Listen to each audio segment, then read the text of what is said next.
Kamie, go ahead and assess it. Just a disappointing second half. Really well played for us. First half, it's a smart team that we just played. I think they're one of the grittiest teams in our league. You know, they make an adjustment in the second half, and whether it's strictly 2-3 or a matchup or zone that end up being a man that they switch in the middle of the play. They got us out of rhythm, and they took away, you know, the stuff that we like to play in rhythm and in motion and the way we want to play. They got us stopping and starting a lot, and we just, again, rhythm is a weird thing, and we didn't get, you know, I don't know how the looks are. We'll see on film if we got better looks than, I mean, I thought we 10 of 32 from 3.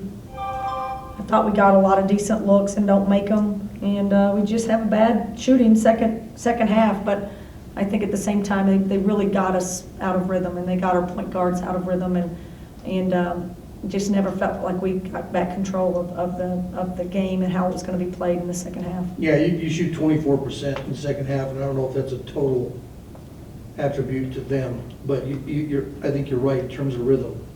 You got to a point where probably some forced things. Yeah, I mean, I think that's what happens. Young players, we don't see this kind of defense. We don't see. Again, it's a morphing, semi-zone, semi-man. We were trying to run some of our man stuff against it. We tried some zone stuff against it. And it's, again, I think as coaches, you know, we're anxious probably to see the film to see if, you know, I feel like the very start of the second half we got wide open threes and missed them. But we, you know, for the night we got very few offensive rebounds. We didn't dictate much, and they were dictating so much and playing so well on their offensive end that maybe even that gets into your head a little bit. You lose your confidence, and you're not guarding them on their end, and then they're turning around and guarding us in a different way that we can't, you know, we can't simulate that kind of defense. And it's not like it's super pressure. It's not like it's real physical. It was just something we haven't seen. And because of that, I think we took shots that we weren't quite ready for. Our post play was non-existent. You know, we got nothing in the paint. You couldn't match up with them down low? Well, I thought we had many chances. I thought our posts were trying to help so much on getting other people open and playing at the high post and on the perimeter that we never got a very good post presence. And that's probably how I called the game and the things that we called. I'm probably not saying more from a defensive standpoint, though. Yeah, I didn't feel like their post gave us any trouble. I thought their guards posted our guards up, and that's a problem. They have tremendous guards that can post, and that got us into trouble. I mean, their best players scored the most of their points, just like we expected. You know, we just couldn't stop them very good on that, and they got really good looks, and we couldn't match it. And again, I say all that, and they scored 66 points, and we had 40 at half. I mean, the fact of the matter is we scored 17 points in the second half, so no, in any way you shake it, that's not enough to win, especially at home.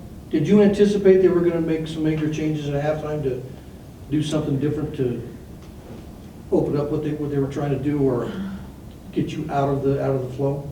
Yeah, you never know what. I didn't think the zone or matchup would bother us, and it certainly did. But I say that, and I have a freshman point guard and a pretty young team. I have Savannah Scott, who hadn't practiced the last 3 days due to a back. She's normally a little bit more solid with the ball and more all-around player. You can tell by her stat line that she wasn't quite herself. I thought we just, the people that needed to shoot didn't shoot it as well, and then we got some open looks for people that probably aren't the best shooters. So I think it's more of a, to me, I always look at our point guard and say, if I get them to be better and better directors and better get people in the right spots, then we'll be better. And that's our growth of our team. I think Katie can get better at that, and I know Savvy as a young point guard will get better as she watches film and studies what she can do a little bit better.